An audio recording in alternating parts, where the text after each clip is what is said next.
Finnish TV Document present.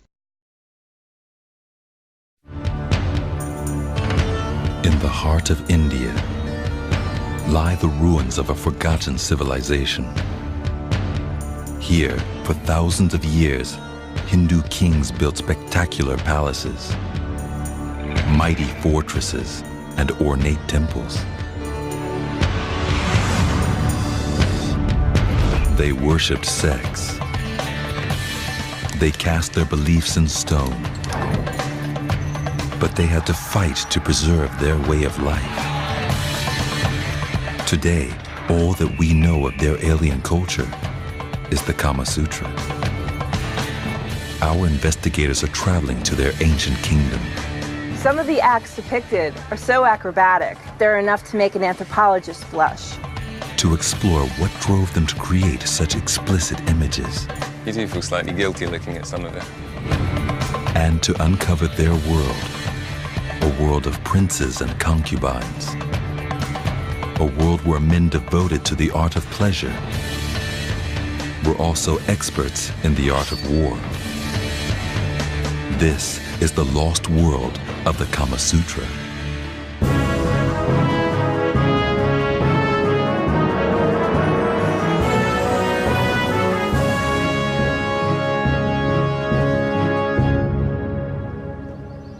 India, the world's largest democracy, but once a shifting territory of feuding tribes and warring clans.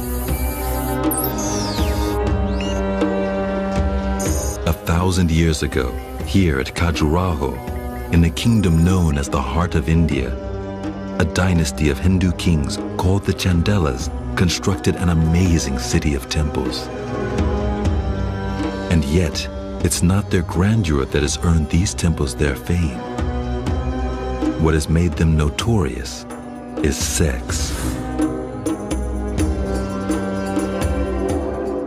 Our investigators, Kristen Romy and Alex Evans, have come here to India to see if they can uncover the truth about this extraordinary civilization and the world that its rulers built, the kingdom of the Kama Sutra.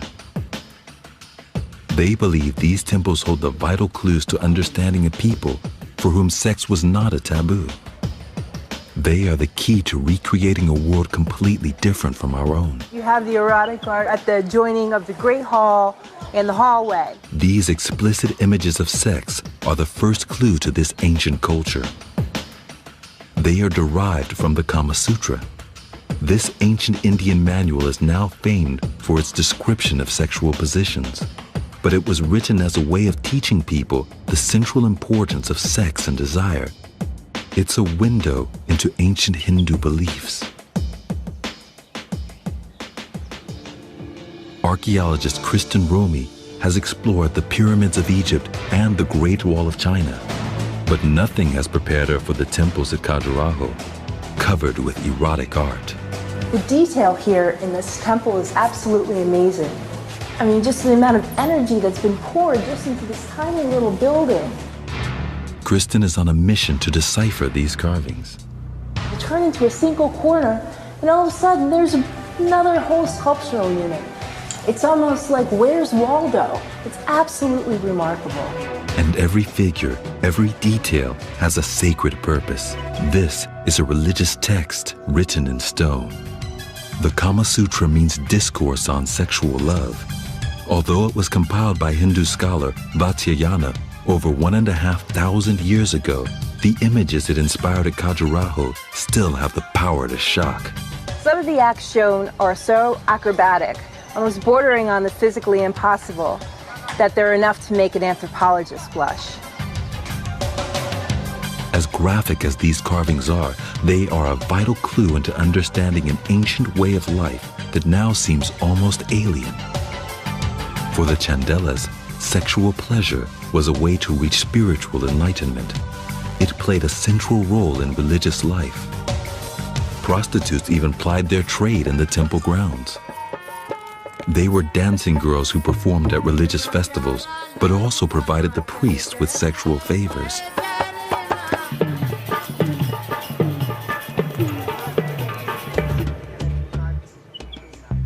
Alex Evans is a stonemason, expert in the construction of ancient buildings. He compares the work he sees at Khajuraho to that of the builders of Europe's great Christian churches. The way that the human figure is depicted here is very different to what you'd see in a typical medieval cathedral. Here it is very sensual. But he wants to see beyond the figures, to know how the building beneath is still standing after 1,000 years. If the figures are an expression of religious devotion, the structure itself is the product of tremendous effort and engineering skill. It is very difficult to tell when it's so covered in carving everywhere, the actual construction behind it. Placing himself in the position of the temple builders, Alex sees this stone pillar as evidence of remarkable craftsmanship. What we've got here is one single piece of stone, probably weighing in the region of 2 tons. It's impressive to see them in one piece of stone, because normally you'd build them out of a set of pieces. Because if there were any weaknesses in one massive piece of stone, this whole thing would come crashing down. But these pillars alone are nowhere near strong enough to support the huge weight of the temple's great main spire. It's as tall as the Statue of Liberty, but at 5,000 tons, it's 20 times heavier. Alex enters the inner sanctum of the temple, which lies directly beneath it. Compared to the circumference of the outer walls, the space inside is tiny. It's the sort of the inner sanctum, so it has its other meaning here other than just being a support, but they've had to make it so massively thick inside to take that weight. This wasn't just the innermost shrine. It was the rock on which the spire was founded. In the rest of the temple, a framework of vertical pillars supports horizontal beams and the roofs above. But to hold up the main spire, the builders created what was in effect a giant hollow pillar.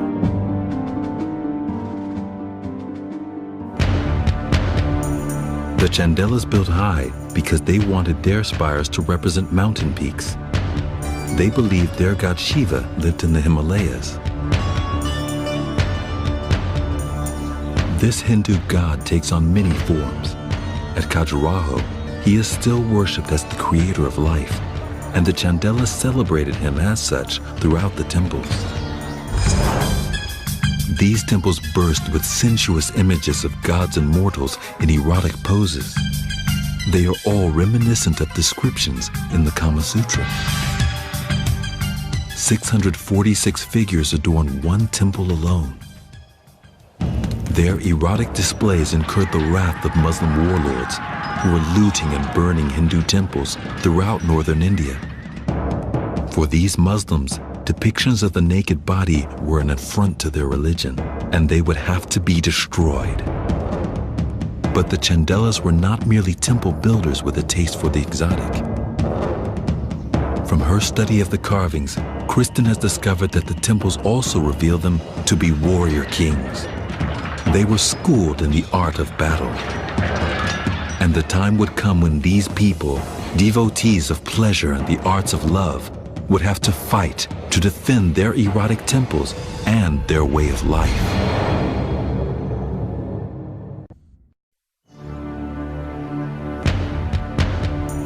Our investigators have discovered that here in India, over a millennium ago, a Hindu dynasty created some of the most astonishing temples in the world.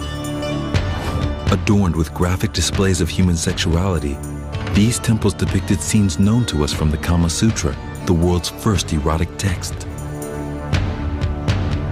But the Hindu king's way of life set them on course for conflict.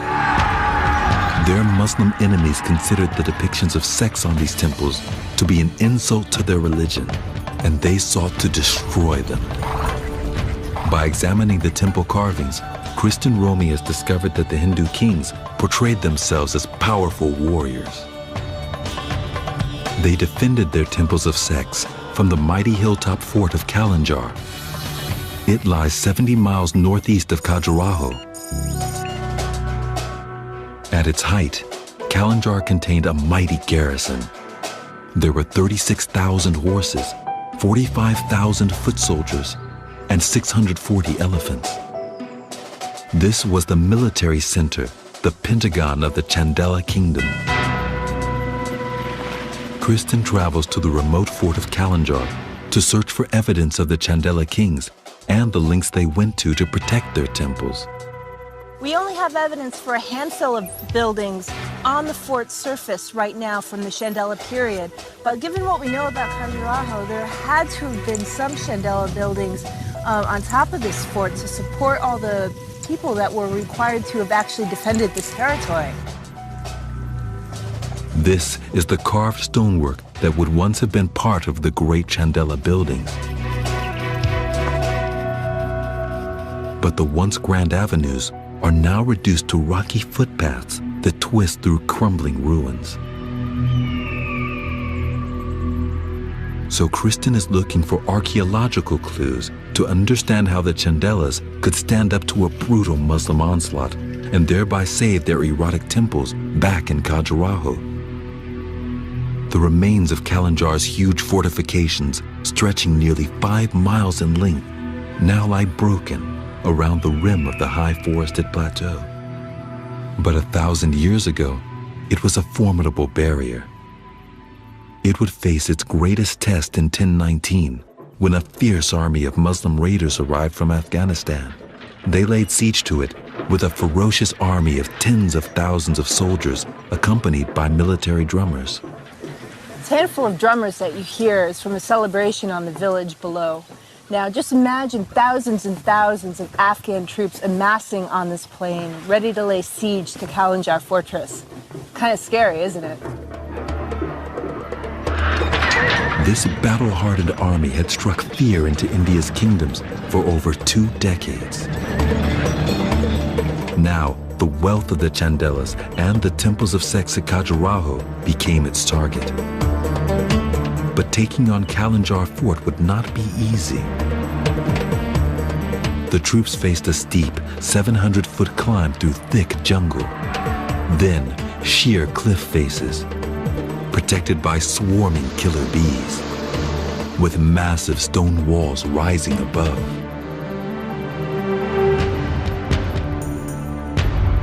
Any assault the troops launched was easily repelled. So they surrounded the mountain fort and laid siege, cutting off supplies to the Chandela's army. Kristen wants to know how the Chandelas could possibly hold out, and meets local guide AJ Singh, who has agreed to show her a new discovery that could hold the answer. This staircase, dug into the cliffs, provided the Chandelas with covert access to the slopes below. Look at this. It would also provide them with a very precious resource. I mean, this looks like it's carved from hewn rock, but then you see slabs here and there as well.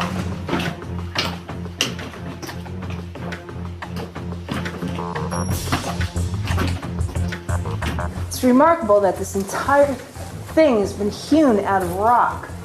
You can still see the marks from the carvers.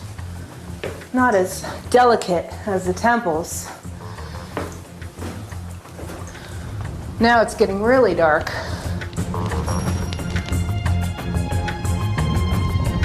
Only when she reaches the bottom does the purpose of the staircase become clear. They must have been collecting the rainwater for sieges. There is a vast underground reservoir. Because they had sieges that were going on for almost like a year at a time, so they had to collect a lot of water. This was the key to the Chandela's survival. 100 feet long by 40 feet across by 10 feet deep, it held nearly 300,000 gallons of water. Constantly fed by underground springs, carefully engineered reservoirs like this were as important to military success as the defenses above. The mountain on which Kalinjar Fort was built dominated the landscape. From here, the Chandelas controlled the passage of anyone wishing to enter their kingdom. They would repel Muslim invaders for over 200 years. As well as being 5 miles long, the defensive walls were 3 stories high and up to 10 feet thick. Kalinjar was built for war. And yet, even here, the Chandelas were driven to construct magnificent temples. But unlike in Khajuraho, these were not erotic temples of sex. These were built to celebrate the ultimate warrior. This hill has been holy since very ancient times, and it remains so today. Now, for the Chandelas, at Khajuraho they worship Shiva, the giver of life. But here, at the fort, they worship Shiva, the destroyer. This statue is 24 feet high and depicts an 18-armed Shiva in battle pose. It was their belief in this god of destruction that impelled the Chandelas to build this fortress at Kalinjar and to defend their kingdom in battle. It was their confidence in their military strength that led them to celebrate Shiva's destructive powers, here in sight of their enemies.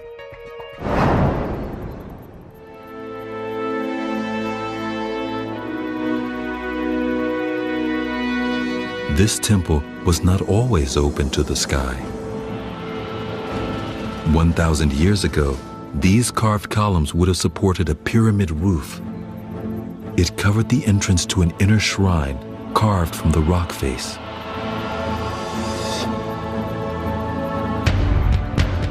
Kalinjar Fort saved the erotic temples of Khajuraho from destruction and shielded the Chandelas' realm from Muslim occupation. It would buy them time for their religion and the way of the Kama Sutra to flourish. In victory, they would expand their temple city to cover an area of over 5 square miles. Next, we reveal the true extent of what they achieved in that time.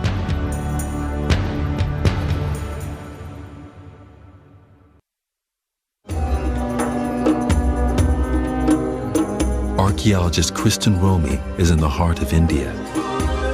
She has discovered that a dynasty of warrior kings went to great lengths to protect their city of temples. Temples decorated 1,000 years ago with erotic art and inspired by the Kama Sutra. Our investigators will now hunt for evidence of the scale of this city.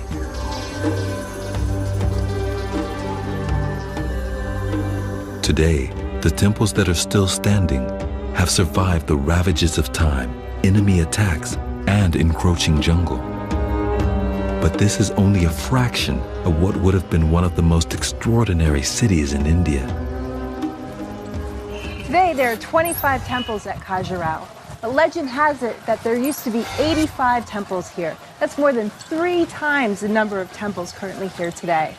I'm going to go find out if that legend is true.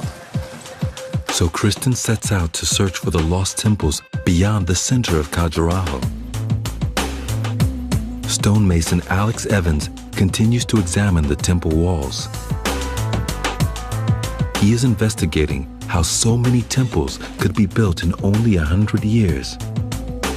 I don't think these joints are original. They've been repaired with a very hard cement. Pink is probably from the colour of the actual sand that's been used, but it doesn't give a clear idea of just how fine these joints probably would have been, and I'd like to see evidence of that. The repair work has made it hard for Alex to understand how these temples were built.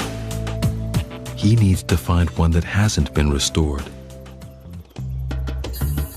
1.5 miles outside Khajuraho, near the village of Jatkari, recent excavations have revealed the remains of a huge temple.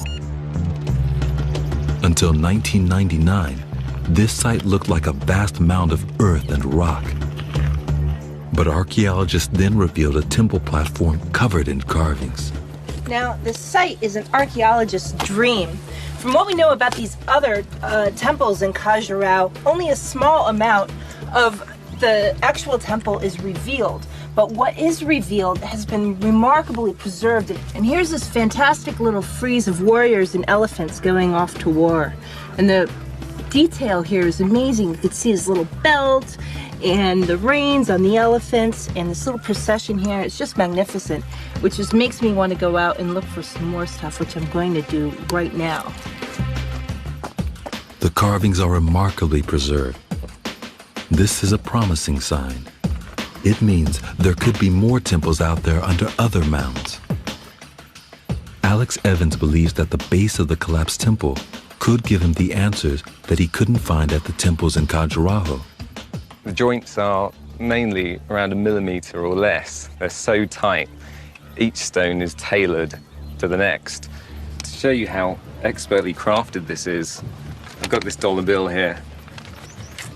This was a test that we actually use on site as well today, just to see how tight the stonework is. It's pretty tight, which is a pretty good sign of how accurately they work to. This is the evidence Alex was looking for. It confirms his belief that no mortar was needed and that iron cramps locked the stone tightly in place. While parts of the lower levels of the temple are still intact, the superstructure has collapsed and now lies littered around the site. These fragments give Alex a unique opportunity. He thinks he has uncovered the technique the temple builders used to make their elaborate designs. This male-female jointing, this being the female end, is actually something very difficult to do in stonework. Getting large pieces of stone to fit together. I'd be interested to see if there was a male end to this.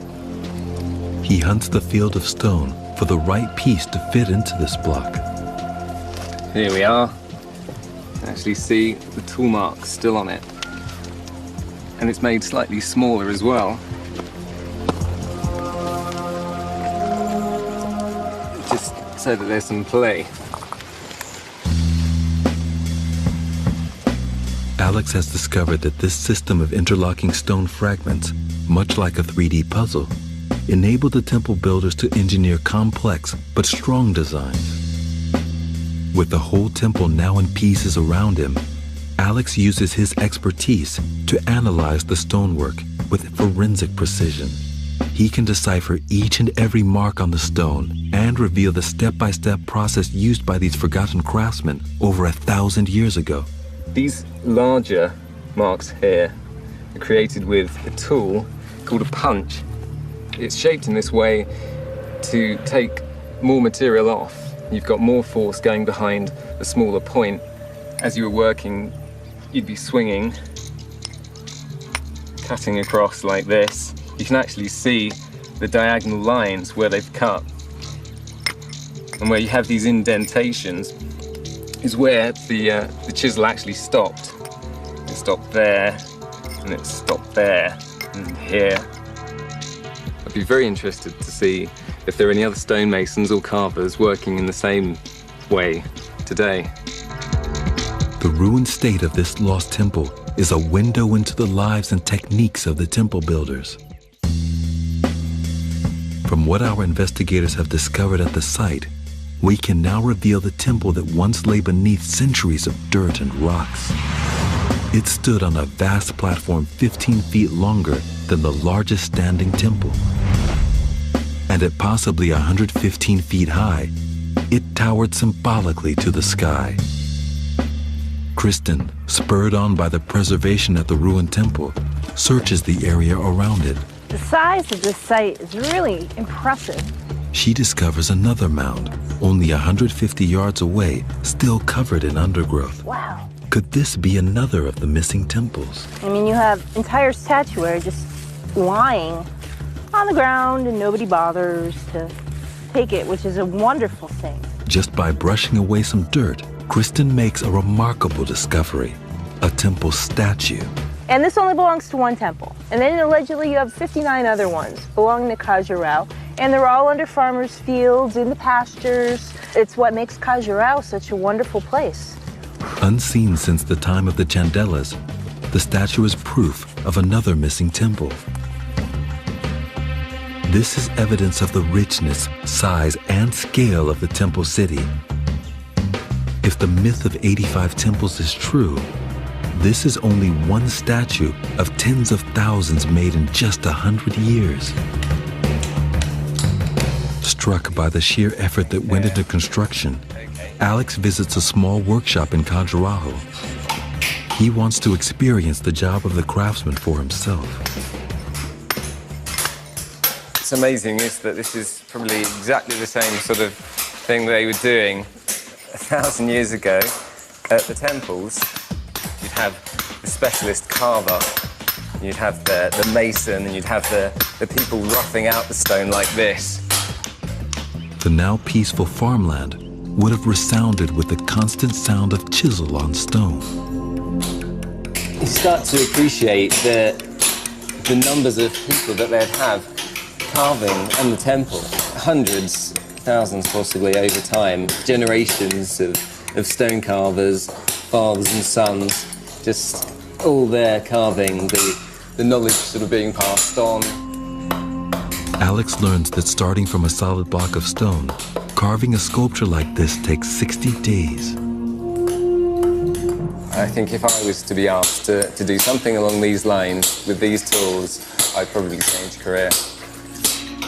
In fact, with 25 temples still standing and over 50 more mounds lying unexcavated around Khajuraho, the legend of 85 temples could indeed be true.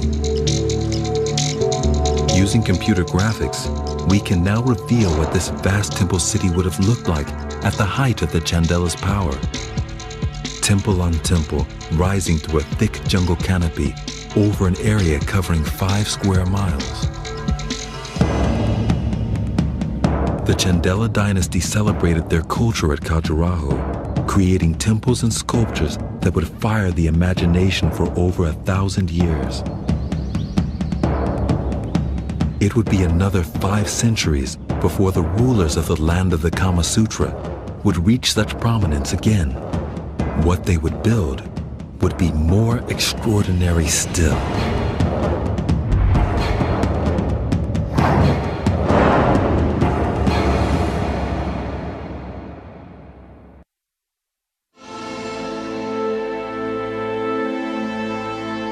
Here in India, at Khajuraho, our investigators have revealed the full extent of a magnificent 1,000-year-old city famed for its erotic temples.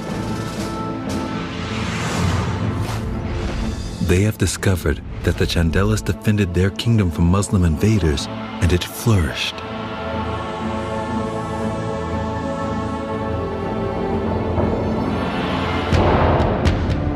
But 5 centuries later, the inheritors of this kingdom would face an even greater Muslim force. Now, our investigators are here, 110 miles west of Khajuraho, at the island citadel of Orcha.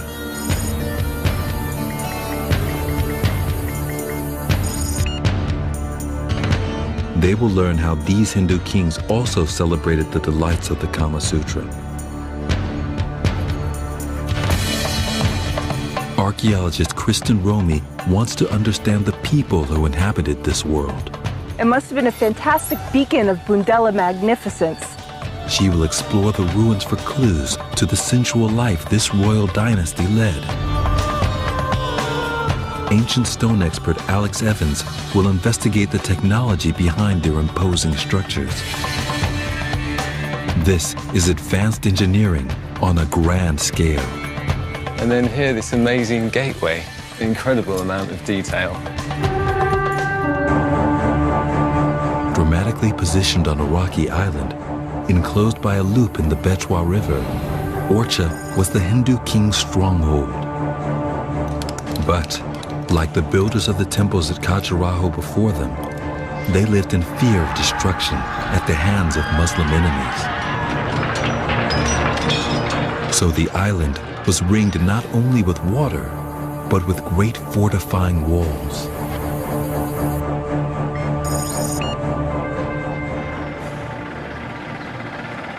Alex travels to the outer limits of Orcha to investigate the first line of defense. This will tell him what kind of warriors these Hindu kings were.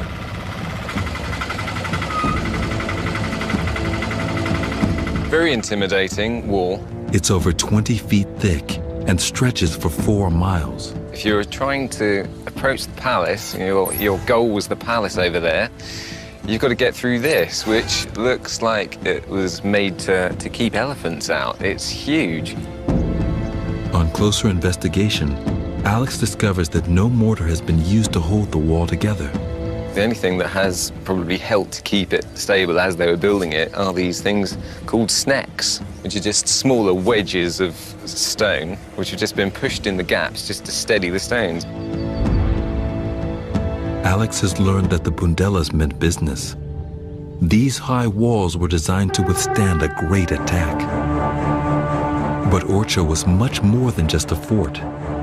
It was famed as a pleasure palace, where the Hindu kings would live a life of excess and sexual indulgence. Chasing the legacy of the Kama Sutra, Kristen Romy meets architectural expert Priyaleen Singh to bring Orcha's ruins to life. This is the residence of Rai Praveen, who was a courtesan, and she was a lady of immense qualities. She was very beautiful. But she wasn't married to the king? No, but she was his favorite courtesan. This palace was designed specifically for the indulgence of the sensual arts. It incorporated areas for erotic dancing and an underground apartment for cool summer sleeping. There was an intimate rooftop boudoir for the king's personal gratification. Now, you said she was a courtesan. Now, what exactly does a courtesan do? Well, a courtesan was an essential part of the court, where she would entertain the king through singing, dancing. She would be trained in poetry. She would be very beautiful. Yeah, because from the looks of this, I mean, it's such an extraordinary building. She must have been an extraordinary entertainer to warrant such a place. And so this obviously must have been, you know, her sugar daddy, in a sense, when you look at it. This courtesan would woo the king into her arms by singing up at his palace. And it would have been truly, truly magical on a moonlit night, the fragrance wafting. And she would sing right out towards his palace here, huh? Yes. And so she would have had silk curtains in here as well, sort of billowing in the night, plush carpets. With the evidence that Kristen has uncovered, we can now reveal that this would have been a pleasure palace as painted in original depictions of the Kama Sutra. Intimately lit with candles, with every comfort for an exotic night under the stars. It was designed with open arches on all sides to catch even the slightest of evening winds. But these fairy tale surroundings of silk drapes and candlelight masked a grim reality for less fortunate girls in the king's court.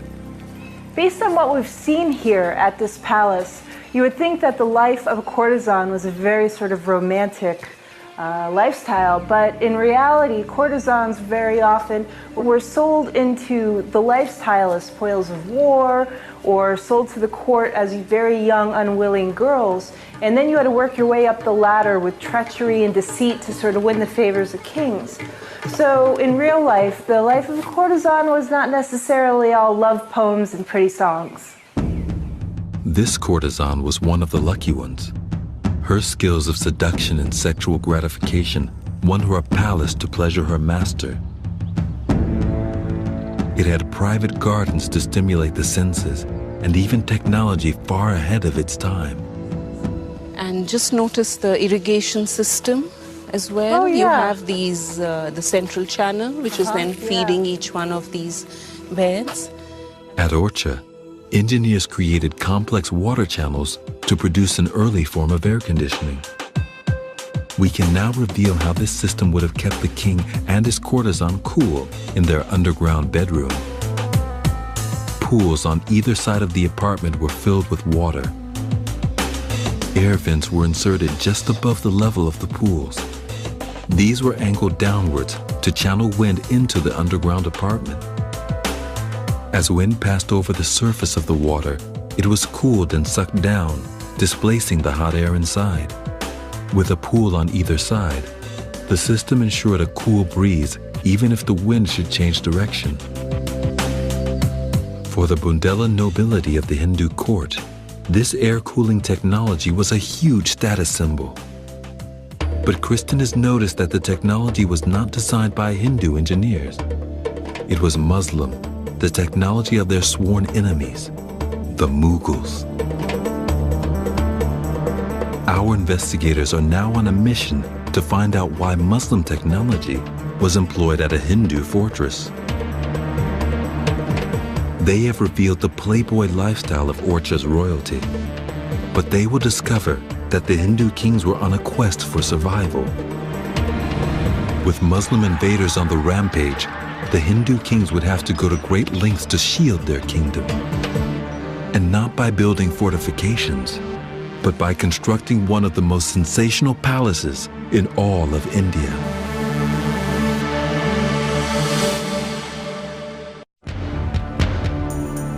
Our investigators are at the medieval pleasure palaces of Orcha in India.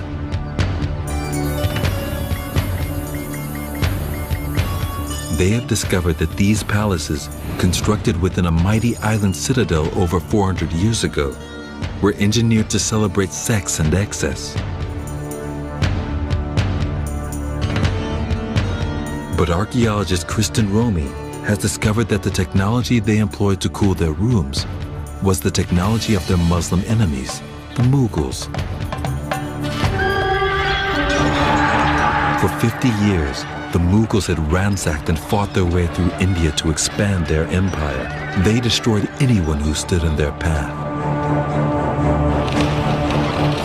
Our investigators are now uncovering how the Hindu kings used feats of construction to hold on to their power. Now this is a house. That's a palace. This is on the outside. Imagine what the inside would have been like. The Hindu kings agreed to a peace treaty with the Mughals, and in a bid to secure this alliance, they constructed an imposing palace to welcome the Muslim Mughal warlord. They poured their resources into the engineering not of warfare, but of pleasure. Kristen Romy learns from Priyaling Singh how they sought to impress.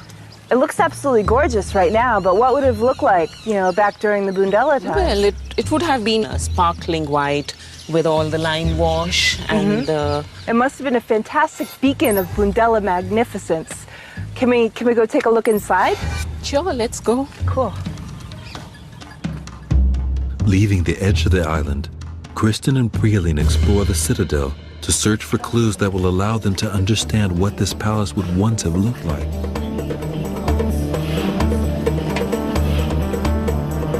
Before, in the heart of India, the Hindu kings were forced to fight to protect their temples of sex.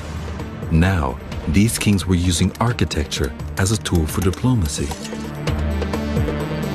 This great palace was built as a sumptuous welcome gift for their former enemy, the Mughal warlord Jahangir, who visited in 1606. To make it as imposing as possible, they aimed to build high. Alex Evans, an expert in ancient stone technology, has discovered the building's massive foundations. Here, he can unlock the secrets of the palace engineers. It's almost crypt-like, this space under here, the sort of thing you'd see in cathedrals and churches. Very quick to put this together, but they had to make it massively thick to take the sheer weight above again. Alex makes a remarkable find that ties the builders of Orcha to the Chandela temple engineers of Khajuraho. And then over here, we've actually got these two huge stone, what look to be stone lintels, actually sort of to take some of the weight above, while they were also sort of putting this archway in here. The engineers of Orcha were now using Mughal arches to support their structures. But just as the builders of Khajuraho had done 500 years earlier, they still used simple stone lintel technology to provide strength. With outer walls up to 15 feet thick, the palace could rise over 120 feet high to dominate the landscape. If the Hindu kings could dazzle the Mughal warlord, they might be able to secure a lasting peace. If not, they would face an uncertain future under occupation. So the Hindu kings consciously adopted Mughal design features. These are everywhere: domes, arches, geometrical patterns. It is a very interesting synthesis of Mughal and Hindu architecture. Right. At the same time, the builders covered their palace in their own Hindu images of exotic birds and animals. Now here the elephants seem to flank the entire courtyard. While it still retains its aura of grandeur, this palace, as a temple to seduction and diplomacy, is no longer the spectacle it was designed to be. Searching the maze of rooms on the upper floors, our investigators hunt for evidence that will allow us to see the palace through the eyes of the Mughals on the day of their visit. Possibly here we've got some measurements. They find marks made by forgotten builders and decoration that would once have covered this palace. Now, what about this glaze work here, all these beautiful, brightly colored designs? Where is this coming from? It's a stylized form of a lotus, which is an Indian motif. But as far as the technique goes of blue tile work, that's certainly come through the Mughals. Through the Mughals, okay. Yes. So it's another one of these great hybrids that we're seeing here in the palace. And also you would have had paintings all over. The surfaces which didn't have the blue tiles would have had the painting. Yeah, you could see a little bit of that here and there. These may only be fragments of tile and paint, but they are essential clues to what the palace would have looked like in its heyday. This fusion of two divergent cultures created a unique architectural style that successfully seduced the Mughals and saved the Hindu kings. Having pieced together the clues, we can now reveal what it would have looked like in all its glory. It was the jewel of Orcha, encrusted with shining turquoise and lapis-colored tiles, bright with painted decoration, and dazzling with white lime-washed walls. It would have been visible for miles. But the Hindu kings incorporated more than style at Orcha. They succumbed to the sensual delights and decadence of court life. Our most familiar images of the Kama Sutra date from the Orcha period. The content of those images is Hindu, but the style